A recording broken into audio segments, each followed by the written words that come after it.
Engkau gembala yang baik, Kau menuntun hidupku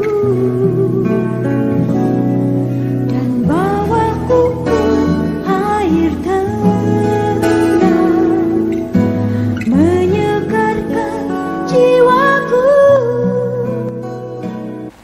Puji Tuhan. Selamat sore, selamat hari Minggu, salam sejahtera dan bahagia kiranya memenuhi setiap kehidupan kita, pribadi lepas pribadi. Puji Tuhan, Tuhan sudah himpunkan kita di tengah ibadah raya Minggu ini yang disertai dengan kesaksian semua karena kemurahan Tuhan. Bertahan terus di atas gunung Tuhan, di Gunung Sion, sampai benar-benar kita semua gunung Tuhan. Gunung yang membawa damai sejahtera, gunung yang membawa kebenaran dimanapun kita berada, baik dalam perkataan, baik dalam perbuatan, dalam segala situasi, kondisi, keadaan apapun, supaya di atas segalanya nama Tuhan dipermuliakan, mengingat kedatangan Tuhan sudah tidak lama lagi.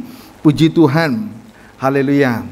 Dan saya juga tidak lupa mengucap syukur kepada Tuhan karena oleh kemurahan Tuhan kita dihimpunkan sore ini untuk mengusahakan ibadah raya Minggu, dan biarlah kiranya kita mendapat kemurahan lewat pembukaan firman Tuhan. Saya juga tidak lupa menyapa anak-anak Tuhan, hamba-hamba Tuhan yang sedang mengikuti pemberitaan firman Tuhan lewat live streaming video internet, YouTube, Facebook, dimanapun Anda berada. Segera kita sambut firman penggembalaan untuk ibadah raya Minggu dari Wahyu pasal yang ke-11,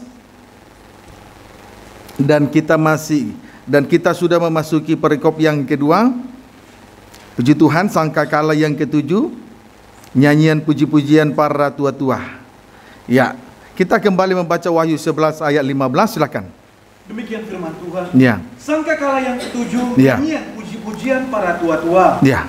Lalu malaikat yang ke-7 meniup sangkakalanya, dan terdengarlah suara-suara nyaring di dalam sorga, katanya, pemerintahan atas dunia dipegang oleh Tuhan kita, dan Dia yang diurapinya, dan Dia akan memerintah sebagai Raja sampai selama-lamanya. Puji Tuhan. Di sini kita melihat malaikat yang ke-7 meniup sangkakalanya. Berarti sangkakala yang terakhir itu merupakan tanda bahwa kerajaan dunia ini menjadi kerajaan Tuhan. Kerajaan dunia ini menjadi kerajaan Tuhan. Sebab Ia akan memerintah sebagai Raja sampai selama-lamanya. Puji Tuhan. Haleluya. Amin, saudaraku. Amin. Nah, hal ini terjadi menjelang kedatangan Tuhan Yesus kembali untuk yang kedua kalinya. Hal ini terjadi tentu menjelang kedatangan Tuhan Yesus Kristus ke bumi, ke dunia ini untuk yang kedua kalinya. Pendeknya, rahasia besar tergenapi, yaitu bahwa Ia adalah Raja di atas segala raja. Pendeknya, rahasia besar tergenapi, yaitu bahwa Ia adalah Raja di atas segala raja. Puji Tuhan, King of King. 1 Korintus 15 ayat 24. 1 Korintus 15 ayat 24 terlebih dahulu. Silakan. Demikian firman Tuhan. Ya. Kemudian tiba kesudahannya, Ya. yaitu bila mana Ia menyerahkan kerajaan kepada Allah Bapa. Ya. Sesudah Ia membinasakan segala pemerintahan.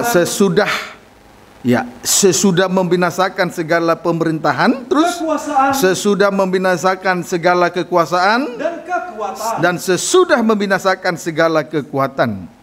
Puji Tuhan, untuk menjadi Raja di atas segala raja, Yesus Kristus terlebih dahulu melewati suatu proses yang luar biasa dengan kurun waktu yang cukup lama dan panjang. Sebab Yesus Kristus anak Allah harus melewati sebuah pergumulan sangat hebat, yakni terlebih dahulu membinasakan strip pertama segala pemerintahan atau tahta setan di bumi. Strip yang kedua, segala kekuasaan setan di bumi. Strip yang ketiga, segala kekuatan setan di bumi ini. Puji Tuhan. Jadi terlebih dahulu Tuhan melewati proses itu. Barulah akhirnya Dia tampil sebagai Raja di atas segala raja. Amin. Puji Tuhan. Ayat 25. Karena ia harus memegang pemerintahan sebagai raja sampai Allah meletakkan semua musuhnya di bawah kakinya. Jadi diperhatikan kalimat ayat 25 ini, Allah telah meletakkan semua musuhnya di bawah kakinya, menunjukkan bahwa Yesus telah melewati pengalaman salib. Amin. Menunjukkan bahwa Yesus telah melewati pengalaman salib dan dia akan memerintah sebagai raja di atas segala raja sampai selama-lamanya. Dan ia akan memerintah sebagai raja di atas segala raja sampai selama-lamanya. Kiranya dapat dipahami dengan baik. Puji Tuhan. Jadi Yesus benar-benar telah melewati sebuah proses dengan sebuah pergumulan yang luar biasa. Amin, saudaraku. Sampai akhirnya dia memerintah sebagai raja di atas segala raja. Maka dalam pengertian ini kita pun jangan berhenti manakala kita harus menghadapi suatu proses yang begitu hebat. Oleh karena banyaknya pergumulan-pergumulan yang harus kita hadapi di atas muka bumi ini. Memang selama kita mendiami kemah tubuh ini, saudaraku, kita banyak mengeluh. Ya, karena begitu beratnya tekanan-tekanan yang harus kita hadapi oleh banyaknya pergumulan-pergumulan. Tetapi kita harus tetap bersabar sampai kita benar-benar berkemenangan terhadap segala pergumulan yang harus kita lewati. Puji Tuhan. Itu merupakan contoh teladan yang ditinggalkan oleh Tuhan bagi kita. Ayat 26. Musuh yang terakhir yang dibinasakan ialah maut. Ya, musuh yang terakhir yang dibinasakan ialah maut. Musuh yang terakhir yang dibinasakan ialah maut. Sehingga dalam kesempatan dalam ayat yang ke-55 sampai 56 di situ dikatakan, hai maut, di manakah kemenanganmu? Hai maut, di manakah sengatmu? Ayat 56, sengat maut ialah dosa dan kuasa dosa ialah hukum Taurat. Puji Tuhan. Jadi saudaraku, sekali lagi saya sampaikan dengan tandas, musuh yang terakhir yang dibinasakan ialah maut. Singkatnya, tumit Yesus telah meremukkan kepala ular 2000 tahun yang lalu di atas kayu salib. Begitu saja. Begitu ya? Puji Tuhan. Haleluya. Sekarang kita akan melihat hal yang terkait di mana pemerintahan daripada antikris akan berlangsung nanti di dalam Wahyu 13 ayat 1.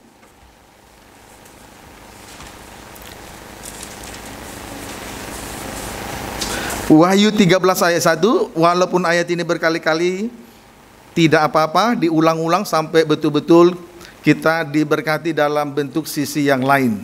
Amen. Puji Tuhan. Ayat 1 baca. Demikian firman Tuhan. Ya. Binatang yang keluar dari dalam laut. Ya.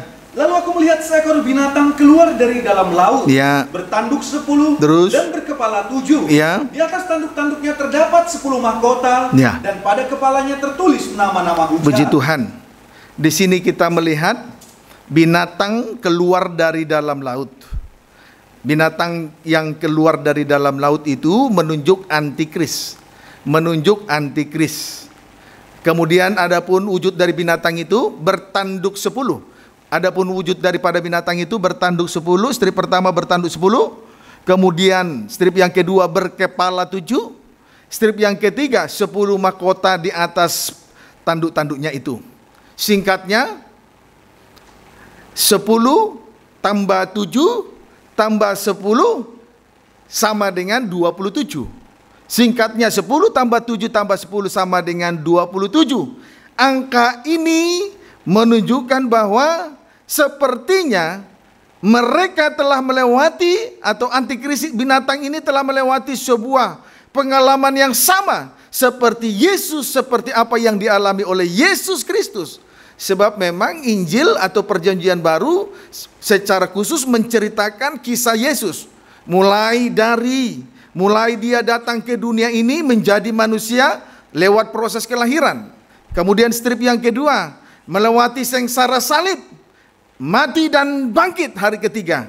Baru strip yang ketiga, kelak akan dipermuliakan. Kira-kira seperti itulah. Kalau berbicara angka 27, itu menuju kepada 27 kitab dalam perjanjian baru atau Injil. Kiranya dapat dipahami. Sementara dalam Injil sepenuh, Yesus diceritakan secara lengkap. Mulai dari datang ke dunia ini lewat proses kelahiran. Kemudian dia harus mengadakan menjadi korban pendamaian di atas kayu salib. Selanjutnya dia naik dipermuliakan. Duduk di sebelah kanan Allah Bapa. Kira-kira seperti itulah kisah Yesus di dalam perjanjian baru yang semuanya berisi 27 kitab. Dan seolah-olah binatang ini juga telah melewati pengalaman yang sama seperti yang dialami oleh Yesus. Kira-kira begitu. Dapat dipahami saudaraku. Puji Tuhan. Ayat 2.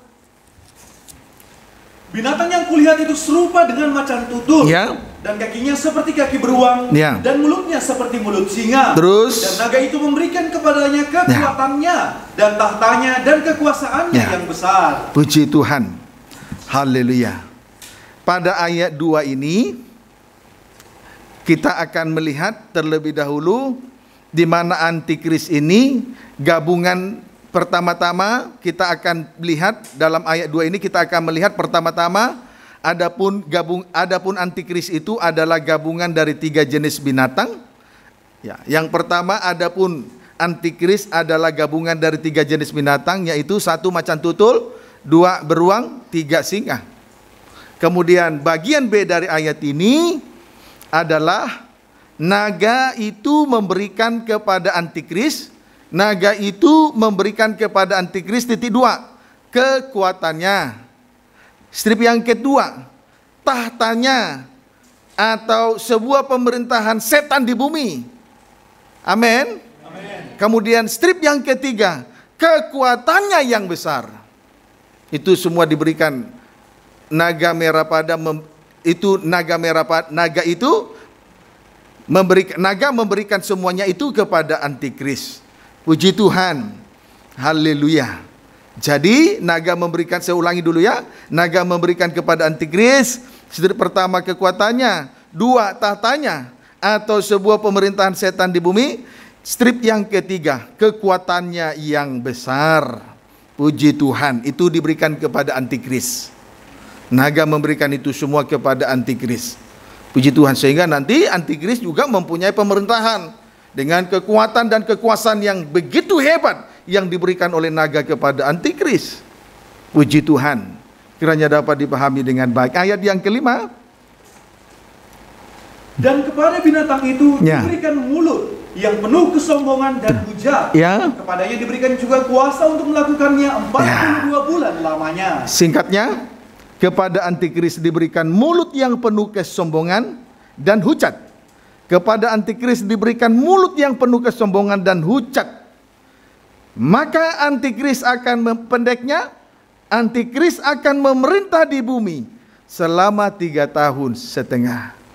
Karena naga itu telah memberikan tahtanya, kekuatannya, dan kekuasaannya yang besar kepada antikris. Sehingga antikris nanti akan memerintah di atas muka bumi ini selama 3 tahun setengah. Amin, saudaraku. Puji Tuhan. Siapa yang bisa melewati pemerintahan yang hebat seperti ini? Kekuatan yang hebat yang diberikan setan kepada antikris. Kekuasaan yang begitu besar yang diberikan oleh naga itu kepada antikris. Siapa yang bisa melewati? Tidak, saya kira tidak ada seorang pun yang mampu mengatasi semua ini. Puji Tuhan. Dapat dipahami? Amin. Puji Tuhan. Nah, kemudian saudara,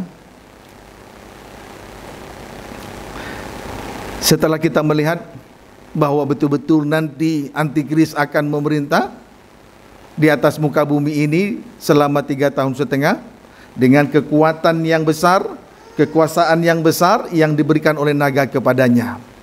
Puji Tuhan. Dan tidak ada seorang pun yang dapat mengatasi pemerintahan yang diberikan oleh setan kepada antikris ini.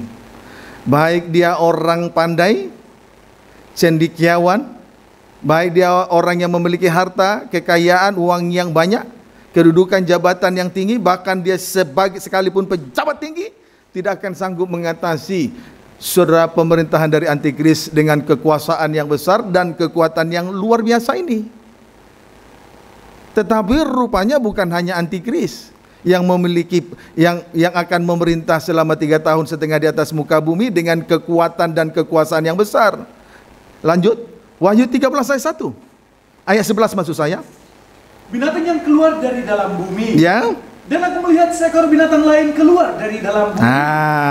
Binatang yang lain, ya, binatang yang kedua setelah binatang yang pertama di ayat 1, binatang yang kedua ayat 11 keluar dari dalam bumi. Tadi binatang yang pertama keluar dari dalam laut, antikris terus. Dan bertanduk dua Ya. seperti anak domba. Ya. Dan ia berbicara seperti seekor naga. Puji Tuhan. Seekor binatang kemudian seekor binatang lain keluar dari dalam bumi. Kita melihat di sini tampilnya seekor binatang lain keluar dari dalam bumi. Adapun wujud dari binatang ini, ialah bertanduk dua sama seperti anak domba. Bertanduk dua sama seperti anak domba. Tetapi anehnya, kalau ia berbicara seperti seekor naga. Lihat ya wujudnya ya. Wujud binatang yang keluar dari dalam bumi ini, dia bertanduk dua. Kemudian sama seperti anak domba. Tetapi anehnya, kalau ia berbicara persis seperti seekor naga. Jadi sudah sangat jelas bahwa binatang yang keluar dari dalam bumi ini jelas itu menunjuk nabi-nabi palsu. Puji Tuhan. Ayat 12. Dan seluruh kuasa binatang yang pertama itu dijalankan di depan matanya. Ia menyebabkan seluruh bumi dan semua penghuninya menyembah binatang pertama. Terus yang luka parahnya telah sembuh. Puji Tuhan. Nabi-nabi palsu juga menjalankan kuasa dari binatang yang pertama, itulah antikris. Nabi-nabi palsu juga menjalankan kuasa dari binatang yang pertama, itulah antikris. Sehingga lewat penyesatan-penyesatan nabi-nabi palsu ini, seluruh bumi dan semua penghuninya akan menyembah binatang yang pertama, itulah antikris. Jadi ternyata nabi-nabi palsu ini menjalankan kuasa dari binatang yang pertama, antikris. Berarti bagian dari pemerintahan dari setan. Bagian dari pemerintahan dari setan. Amin. Puji Tuhan. Jadi bagian dari pemerintahan setan. Bagian dari pemerintahan dari setan. Sebab dia menjalankan kuasa dari binatang yang pertama, antikris. Puji Tuhan. Kemudian lewat penyesatan nabi palsu ini, maka seluruh bumi dan semua penghuninya akan menyembah binatang yang pertama dan antikris. Saudara, kalau kita perhatikan sepak terjang daripada nabi palsu ini, saudaraku, luar biasa. Tidak bisa kita melihat sepak terjang daripada nabi-nabi palsu ini dengan sudut pandang pikiran manusia. Kita tidak akan sanggup mengikuti jejak mereka. Kecuali kalau kita perhatikan dalam Injil Matius pasal yang ke-7, di situ ayat 15 dan seterusnya. Sebab nabi-nabi palsu ini mengadakan 3 perkara yang hebat, dan mereka melakukan itu semua demi nama Tuhan. Mengusir setan demi nama Tuhan, bernubuat demi nama Tuhan, mengadakan banyak mukjizat, semuanya mereka lakukan demi nama Tuhan. Namun pada akhirnya Tuhan berkata kepada mereka, "Aku tidak mengenal kamu sekalian yang pembuat kejahatan, enyahlah daripadaku." Mengapa Tuhan menyatakan hal itu kepada nabi-nabi palsu? Karena nabi-nabi palsu mengadakan mukjizat, mengusir setan memang demi nama Tuhan, tetapi mereka menyingkir dari pengajaran salib. Mereka tidak melakukan kehendak Allah Bapa. Maka kalau kita tidak memiliki pengajaran yang benar dan murni lewat pengajaran salib Kristus ini, maka hampir atau nyaris kita juga akan digilas oleh arus dan penyesatan daripada nabi-nabi palsu ini. Mereka itu begitu licik karena mereka melayani dengan cap mereka. Amin, saudaraku. Tetapi sore ini Tuhan dengan deteksi yang luar biasa sehingga kita boleh mengerti sepak terjang mereka. Amin. Puji Tuhan. Nah, kemudian ayat 13 sampai dengan ayat yang ke-14. Dan ia mengadakan tanda-tanda yang dahsyat. Ya. Bahkan ia menurunkan api dari langit ke bumi di depan mata semua orang. Ayat 14. Ia menyesatkan mereka yang diam di bumi dengan tanda-tanda Terus. yang telah diberikan kepadanya Ya. untuk dilakukannya di depan mata binatang itu. Terus. Dan ia menyuruh mereka yang diam di bumi Ya. supaya mereka mendirikan patung untuk menghormati binatang yang luka oleh pedang namun yang tetap hidup itu. Puji Tuhan. Nabi-nabi palsu menyesatkan mereka yang diam di bumi dengan strip pertama tanda-tanda yang dahsyat. Kemudian dengan strip yang kedua menurunkan api dari langit ke bumi. Di depan semua orang. Jadi demonstrasi itu diketahui, dilihat oleh semua orang. Strip yang ketiga, kemudian nabi-nabi palsu menyuruh mereka yang diam di bumi untuk mendirikan patung binatang yang pertama. Patung itu menunjuk kepada penyembahan berhala. Mendirikan patung berarti mendirikan suatu penyembahan berhala. Amin, saudaraku. Puji Tuhan. Itulah penyesatan daripada nabi-nabi palsu itu. Jadi betul-betul mereka itu jadi menyesatkan, nabi palsu ini menyesatkan mereka yang diam di bumi. Titik 2 dengan tanda-tanda yang dahsyat. Strip yang kedua, mereka menurunkan api dari langit ke bumi di depan semua orang sehingga nanti orang banyak terheran-heran. Kemudian strip yang ketiga, nabi-nabi palsu menyuruh mereka, tetapi tanpa disadari nabi-nabi palsu itu menyuruh mereka yang diam di bumi untuk mendirikan patung. Jadi orang yang terpikat dengan mukjizat tapi menyingkir dengan pengajaran palsu, mereka akan digiring sesuai dengan maunya, sesuai dengan penyesatan dari nabi-nabi palsu tersebut. Maka kita kembali saya sampaikan untuk kesekian kali, sudah sepatutnya kita mengucap syukur kepada Tuhan. Karena Tuhan memperlihatkan segala sesuatu tentang tindak tanduk daripada nabi-nabi palsu ini, termasuk sepak terjang mereka. Tuhan deteksi dan diperlihatkan kepada kita sehingga kita mengerti mana yang baik, mana yang tidak baik. Dulu mungkin kita terheran-heran ketika mukjizat terjadi, diadakan dalam suatu pelayanan, namun kita tidak sadar apabila pelayanan itu menyingkir dari pengajaran salib, itu penyesatan. Dapat dipahami? Amen. Puji Tuhan. Haleluya. Ayat 15. Dan kepadanya diberikan kuasa untuk memberikan nyawa kepada patung binatang itu, sehingga patung binatang itu berbicara juga dan bertindak begitu rupa, sehingga semua orang yang tidak menyembah patung binatang itu dibunuh. Selanjutnya, nabi-nabi palsu juga berkuasa untuk memberikan nyawa kepada patung binatang itu. Bayangkan itu, dapat memberikan nyawa kepada patung binatang itu, sehingga patung binatang itu berbicara juga. Nah, orang yang tidak mau menyembah patung binatang itu akan dibunuh. Kiranya dapat dipahami dengan baik. Pendeknya, nabi-nabi palsu menjalankan kuasa dari binatang yang pertama, itulah antikris.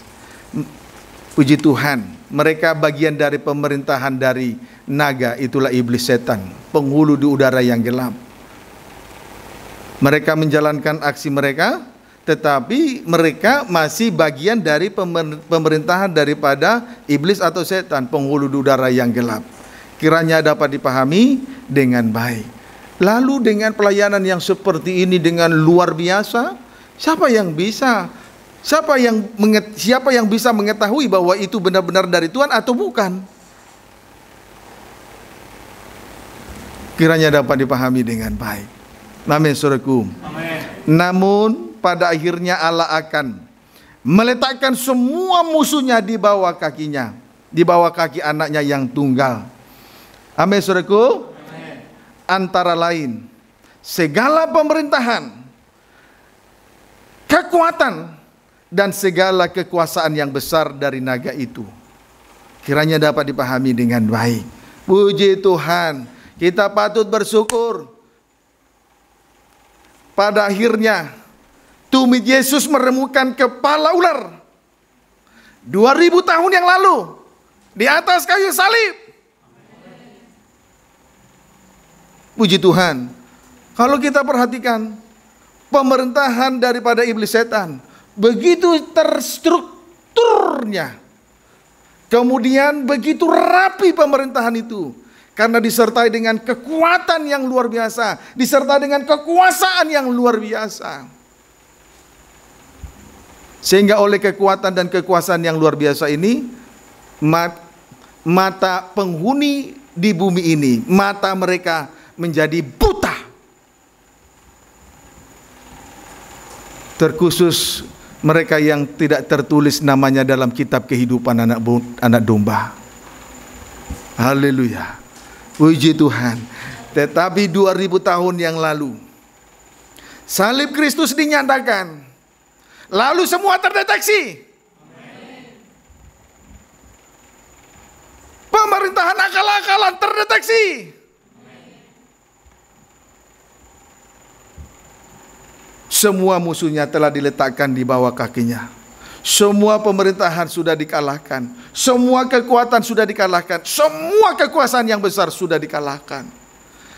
Yesus telah melewati sebuah pengalaman yang luar biasa, sengsara salib, untuk mengalahkan pemerintahan, kekuasaan, dan kekuatan yang diberikan naga kepada antikris itu. Kita bersyukur karena Tuhan Yesus baik. Yesuslah yang memberi kemenangan kepada kita pribadi lepas pribadi. Amin. Yesuslah yang memberi kemenangan kepada kita, bukan siapa-siapa. Hati-hati, hari-hari ini setan berusaha untuk menyesatkan gereja Tuhan. Kalau hanya bicara mukjizat tapi menyingkir dari pengajaran salib, itu sesat.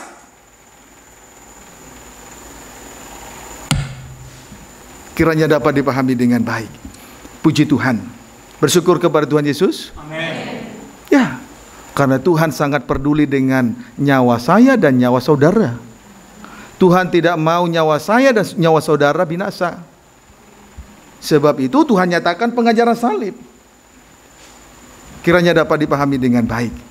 Puji Tuhan. Lalu kita lihat dulu. Semua sudah dikalahkan. Baik pemerintahan, kekuasaan, dan kekuatan daripada iblis setan sudah dikalahkan di bawah kaki Tuhan. Amin. Puji Tuhan, kepala ular telah diremukan oleh tumit Yesus 2000 tahun yang lalu di atas kayu salib.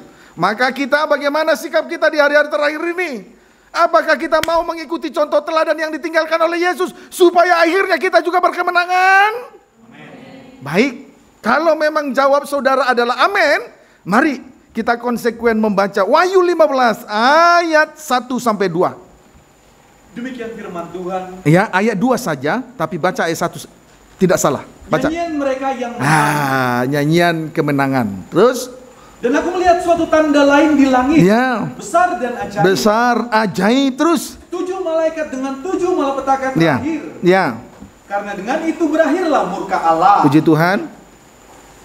Saya tidak menyampaikan ini karena ini berbicara tentang 7 cawan murka Allah.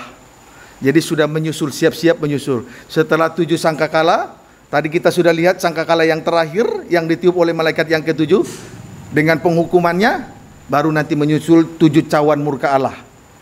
Penghukuman dari Allah Bapa karena tidak menghargai kasih. Kalau 7 sangkakala, penghukuman dari Allah Anak karena tidak menghargai firman. Sedangkan penghukuman dari 7 materai itu merupakan penghukuman dari Allah Roh Kudus, tidak menghargai pekerjaan roh, ibadah dan pelayanan ini. Puji Tuhan, kiranya dapat dipahami dengan baik. Saya tidak bicara ke situ. Kita fokus sebagai anak-anak Tuhan di hari terakhir ini harus mengikuti contoh teladan dari Tuhan, supaya juga kita akan mengalami kemenangan seperti Yesus telah berkemenangan. Semua musuh telah diletakkan di bawah kakinya. Amin. Ayat 2 bacalah. Dan aku melihat sesuatu bagaikan lautan kaca bercampur api. Ya, lautan kaca nanti, tabernakelnya nanti. Aku melihat sesuatu bagaikan lautan kaca bercampur api, terus. Dan di tengah lautan kaca itu Iya. berdiri orang-orang yang telah mengalahkan binatang itu. Terus. Dan patungnya Iya. dan bilangan namanya. Orang yang melahkan binatang itu dan patungnya dan bilangan namanya. Terus. Pada mereka ada kecapi Allah. Puji Tuhan. Perhatikanlah di sini. Di tepi lautan kaca berdiri orang-orang yang telah mengalahkan. Strip pertama binatang, strip yang kedua patungnya, strip yang ketiga bilangan namanya. Puji Tuhan. Haleluya. Mengapa mereka mengalahkan? Mengapa mereka bisa mengalahkan 3 perkara di atas? Sebab mereka itu telah melewati pengalaman Yesus di dalam tanda kematian dan kebangkitan. Haleluya. Sebab mereka itu telah melewati pengalaman Yesus di dalam tanda kematian dan kebangkitan. Saudara, perhatikan dulu ke sini. Perhatikan, lautan kaca bercampur api dalam susunan tabernakel adalah terkena kepada lautan api bercampur. Lautan kaca bercampur api dalam susunan tabernakel itu menunjuk kepada mezbah korban bakaran. Lautan api, mezbah korban bakaran. Puji Tuhan. Yesus, mezbah ini menunjuk kepada Yesus yang binatang yang dipersembahkan, itulah pribadi Yesus yang disalibkan. Puji Tuhan, itulah korban Kristus, singkatnya itulah korban Kristus. Mezbah korban bakaran itu merupakan korbannya Kristus, menuju kepada pertobatan. Kemudian kolam pembasuhan. Kemudian tadi lautan kaca bercampur api dalam susunan tabernakel terkena mezbah korban bakaran. Itulah korban Kristus. B, kolam pembasuhan. Ini kolam pembasuhan. Amin. Amin. Puji Tuhan. Kolam pembasuhan itu sama dengan baptisan air. Baptisan Kristus adalah baptisan di dalam kematian dan kebangkitannya. Itu arti kolam pembasuhan. Baptisan berarti itu berbicara tentang pengalaman Yesus dalam tanda kematian dan kebangkitannya. Diawali dengan mezbah, diawali dengan lautan api. Itu berbicara tentang sengsara salib. Lanjut meningkat, melewati kolam pembasuhan tembaga. Itulah pengalaman Yesus dalam tanda kematian dan kebangkitan. Baptisan air itu artinya mati dan bangkit. Puji Tuhan, amin. Puji Tuhan. Jadi saudara, pengalaman kematian dan kebangkitan Yesus Kristus. Kemudian selain itu, di tangan mereka ada kecapi Allah. Di tangan mereka ada kecapi Allah. Kiranya dapat dipahami dengan baik. Biarlah kiranya kita melewati pengalaman Yesus dalam tanda kematian dan kebangkitan. Amin. Amin, saudaraku. Puji Tuhan. Itulah lautan kaca bercampur api. Puji Tuhan. Itu sebabnya kalau kita perhatikan pernyataan dari Rasul Paulus di dalam Filipi pasal yang kedua. Puji Tuhan. Kita bersyukur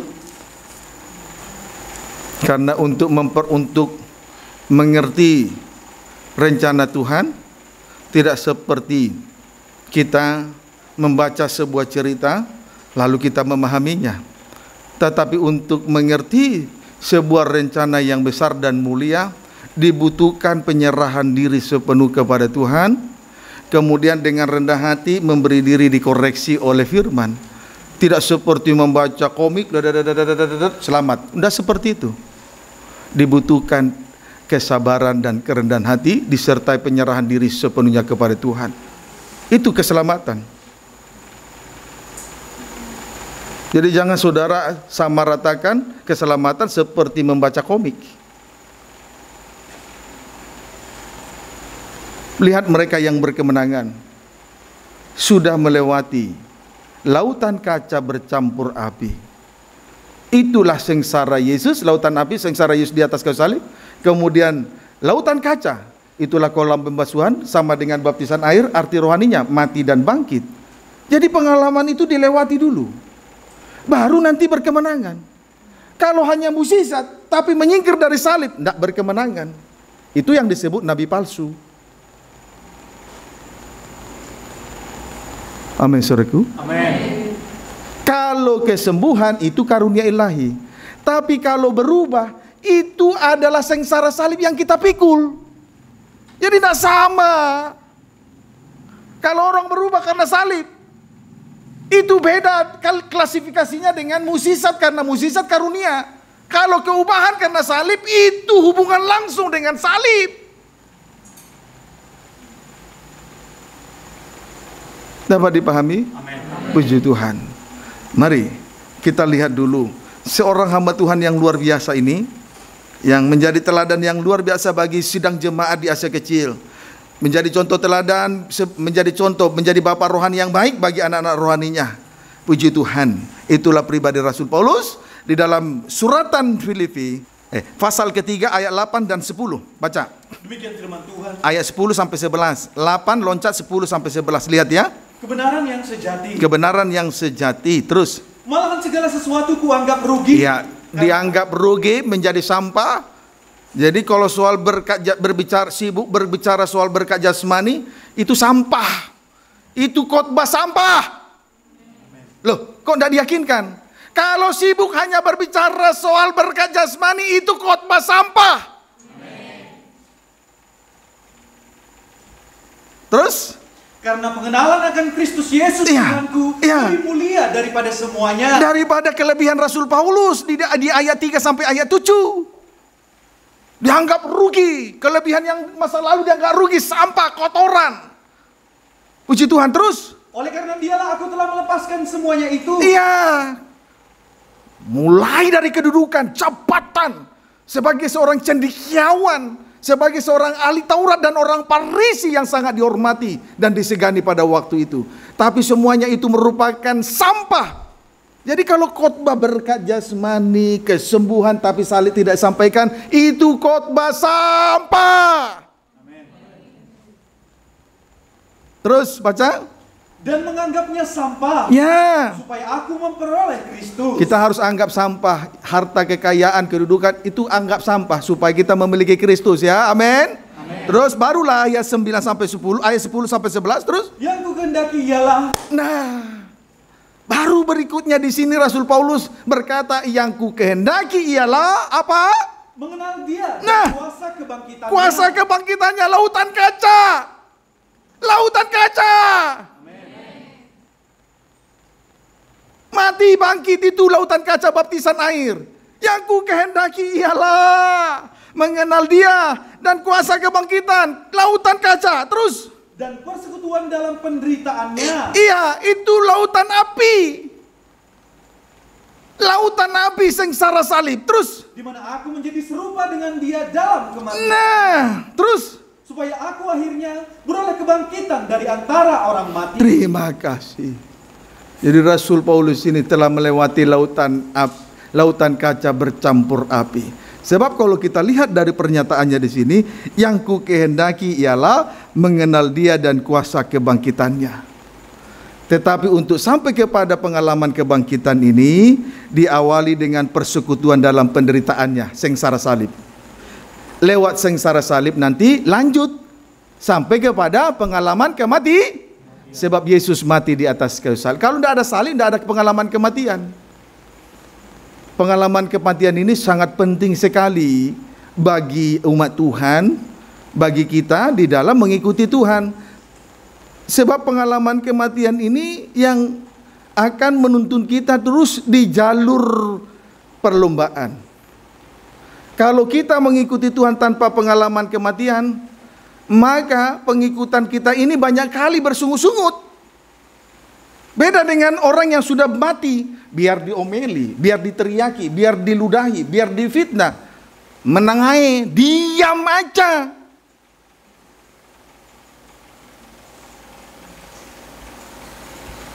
Amin, saudaraku. Ini yang Tuhan kehendaki.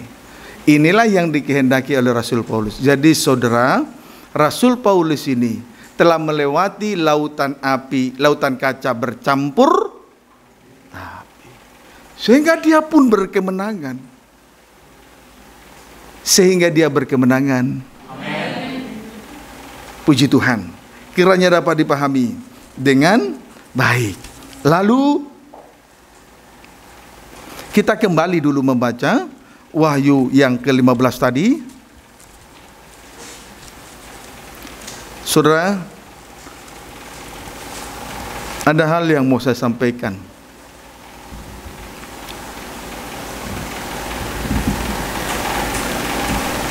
Harta yang berharga, kalau kita tidak mengenal itu harta yang berharga, kita tidak akan menghargainya. Tetapi puji Tuhan, Tuhan sudah berikan pengajaran mempelai dalam terangnya tabernakel.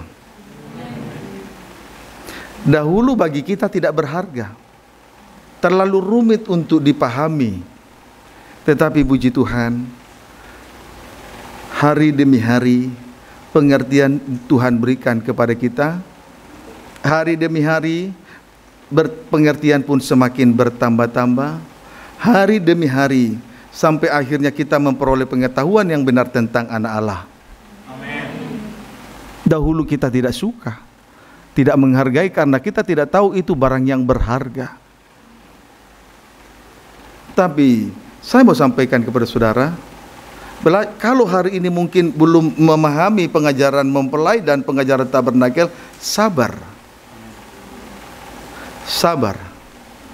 Betul-betul lewati lautan kaca bercampur api.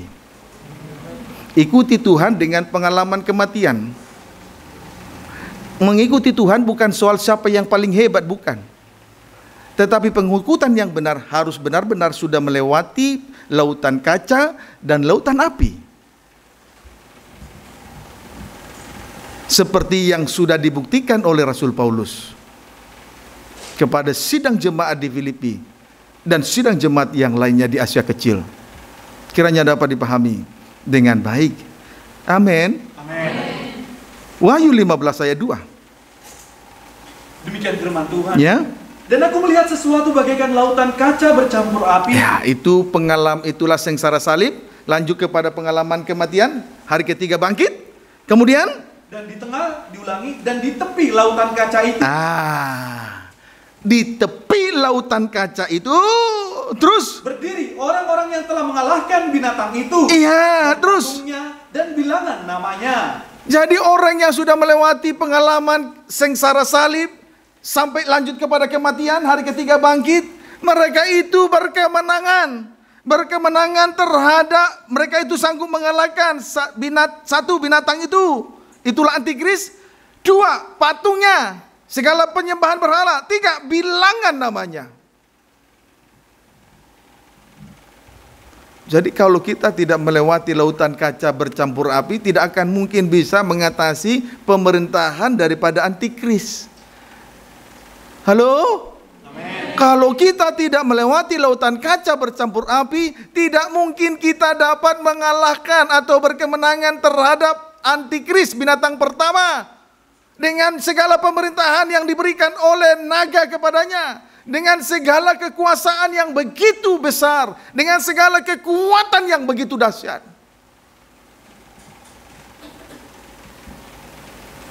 Puji Tuhan. Saudara, Yesus telah membuktikan kemenangan itu kepada kita, sebab dia telah meremukkan kepala ular dengan tumitnya 2000 tahun lalu. Sekarang pertanyaannya, hubungan timbal baliknya, apakah kita di hari-hari ini dapat membuktikan bahwa kita pasti berkemenangan terhadap pemerintahan daripada antikris?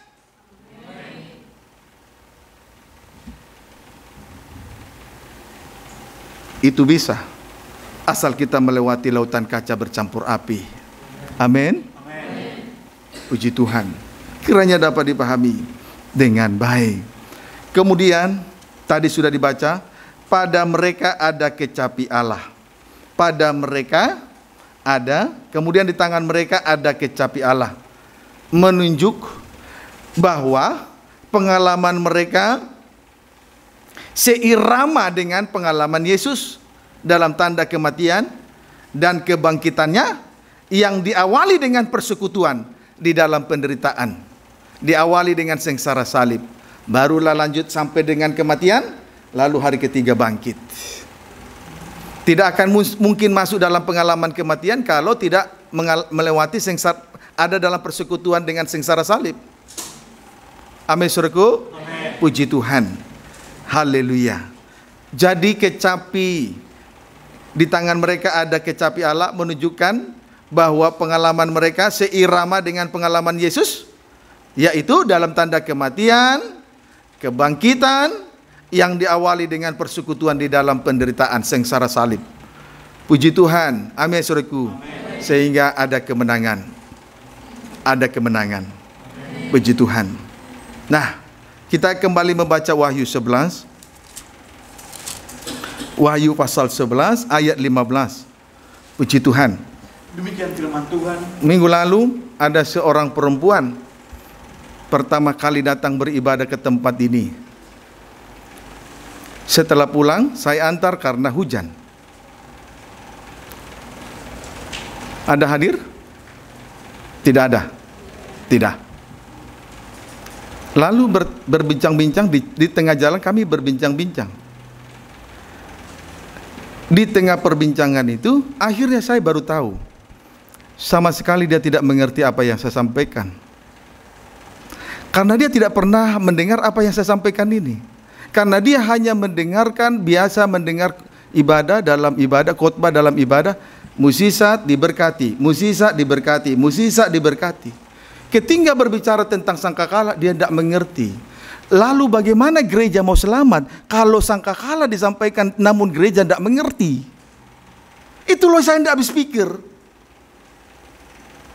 Itu sebabnya saya tanpa ragu mengatakan bahwa setan sedang menyesatkan gereja Tuhan di hari-hari terakhir ini.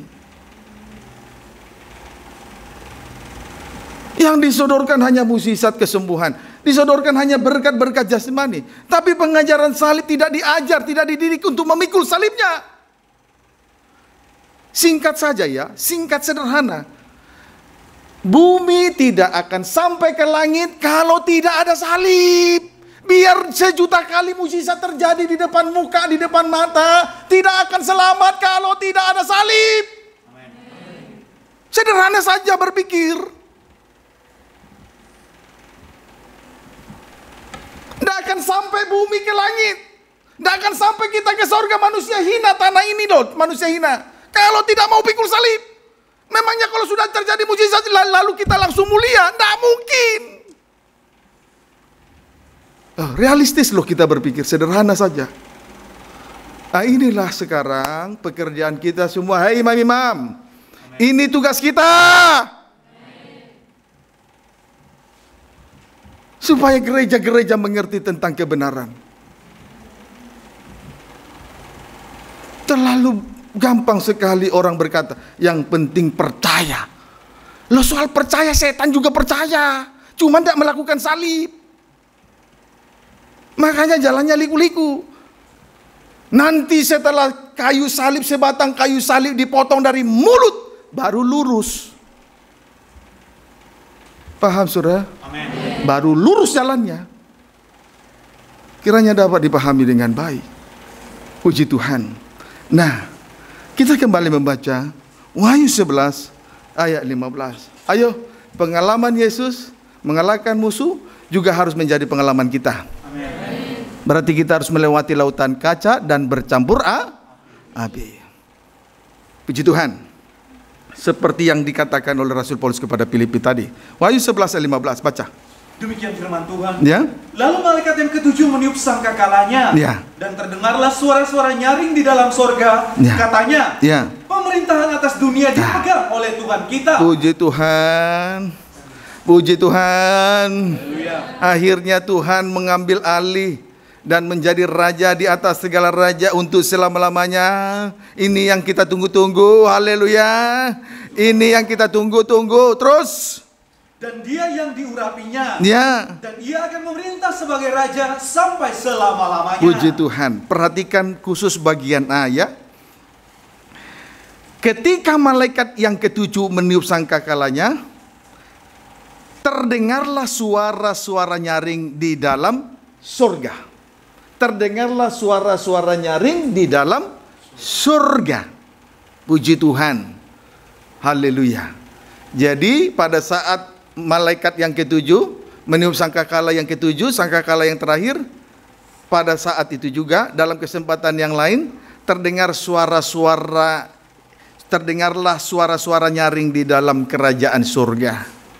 Puji Tuhan, ini adalah sebuah tanda, sebuah sinyal yang besar yang menunjukkan bahwa Yesus sudah menjadi raja di atas segala raja dan akan memerintah bangsa-bangsa untuk selama-lamanya. Itu artinya. Itu sebabnya kalau kita ingat peristiwa ketika Yesus memasuki Yerusalem, orang-orang yang mengikuti mereka berteriak, bersorak dan berkata, Hosana, diberkatilah dia yang datang dalam nama Tuhan. Hosana kepada Yesus anak Daud. Artinya Yesus tampil sudah menjadi raja. Di situ ada suara riuh, suara yang nyaring terdengar dari surga. Itu menunjukkan bahwa Yesus tampil sebagai raja dan akan memerintah sampai selama-lamanya. Jadi tiupan sangkakala diiringi suara nyaring di dalam surga, itu tanda bahwa Yesus telah tampil sebagai raja di atas segala raja dan memerintah untuk selama-lamanya. Memang kalau kita renungkan, selama kerajaan Allah belum dipulihkan, di situ tidak akan terdengar suara riuh, yang ada ratapan, yang ada air mata dan duka cita. Maka lewat peniupan sangkakala di sore hari ini, itulah firman Allah yang diperdengarkan. Selekasnya kita terima, selekasnya kita buka hati untuk segera dikoreksi oleh firman Allah, sehingga segala dosa-dosa itu disingkapkan sampai kita berkemenangan. Terdengarlah suara nyaring di dalam sorga. Amin. Saat sangkakala diperdengarkan, selekasnya kita terima. Bagaikan perjalanan bangsa Israel di padang gurun selama 40 tahun. Mereka melangkah sesuai dengan tiupan nafiri. 2 tiupan nafiri itu. Jadi mereka melangkah menunggu komando. Kiranya dapat dipahami. Demikian juga sangkakala yang diperdengarkan ini, diperdengarkan selekasnya kita menuruti dan melakukan, sehingga kita boleh melangkah sesuai ketetapan firman Tuhan. Amin. Puji Tuhan, sesuai dengan komando dari firman Tuhan. Jadi singkatnya, pada saat sangkakala ditiup, dalam kesempatan yang lain ada suara nyaring terdengar di dalam surga. Tanda bahwa Yesus tampil sebagai raja dan memerintah sampai selama-lamanya. Mazmur 86. Mazmur 86. Mazmur 86 ayat 9. Baca. Demikian firman Tuhan. Ya. Segala bangsa yang kau jadikan, Ayat 8 mulai. tidak ada seperti engkau di antara para Allah, ya Tuhan. Ya, tidak ada seperti engkau di antara para Allah, termasuk patung binatang yang didirikan oleh binatang yang kedua, nabi palsu. Terus? Dan tidak ada seperti apa yang kau buat. Ya, puji Tuhan. Baru ayat 9. Segala bangsa yang kau jadikan akan datang sujud menyembah di hadapanmu, ya Tuhan. Ya. Dan akan memuliakan namamu. Puji Tuhan. Haleluya. Jadi saudara, segala bangsa yang Tuhan jadikan akan datang dan sujud menyembah di hadapan Tuhan. Dan mereka akan memuliakan Tuhan. Haleluya. Puji Tuhan. Kemudian lanjut. Yeremia pasal 10 ayat 6 sampai 7. Yeremia pasal yang ke-10 ayat 6 sampai 7. Yeremia 10 ayat 6 sampai 7 baca. Demikian firman Tuhan. Ya. Tidak ada yang sama seperti Engkau ya Tuhan. Tidak ada yang sama seperti Engkau ya Tuhan. Terus Engkau besar dan namamu besar oleh keperkasaan. puji Tuhan, lebih berkuasa dari kuasa yang diberikan naga kepada antikris. Ayat 7. Siapakah yang tidak takut kepadamu? Ya, biarlah kiranya kita takut kepada Tuhan. Terus Ya Raja bangsa-bangsa. Terus Sungguh kepadamulah seharusnya sikap yang demikian. sikap takut itu harus kita tunjukkan, kita buktikan supaya tidak berani berbuat dosa. Apa tanda takut Tuhan? Tidak berani berbuat dosa. Terus Sebab di antara semua orang bijaksana dari bangsa-bangsa dan di antara raja-raja mereka tidak ada yang sama seperti Engkau. puji Tuhan, Yesus adalah Raja besar. Kita harus menunjukkan tandanya bahwa Yesus Raja besar. Kita harus menunjukkan sikap takut akan Tuhan. Takut akan Tuhan, orang yang takut Tuhan tidak berani berbuat dosa. Amin, saudaraku. Puji Tuhan. Kesimpulannya, dari sorga kedengaranlah nyanyian dan sorak, sebab di sana ada Raja di atas segala raja dengan kuasa yang sempurna. Kesimpulannya, dari sorga kedengaran nyanyian dan sorak, sebab di sana ada Raja di atas segala raja dengan kuasa sempurna. Puji Tuhan. Saudara, malaikat yang ketujuh meniup sangkakalanya, berarti hukuman sangkakala terakhir dicurahkan ke atas dunia sebagai pembalasan bagi dunia, dan tetapi sebaliknya sebagai upah bagi mereka yang takut pada Tuhan. Sangkakala ditiup dalam satu kesempatan sebagai penghukuman ke atas bumi, tetapi kesempatan yang lain sebagai upah, karena Yesus sudah menjadi Raja di atas segala raja.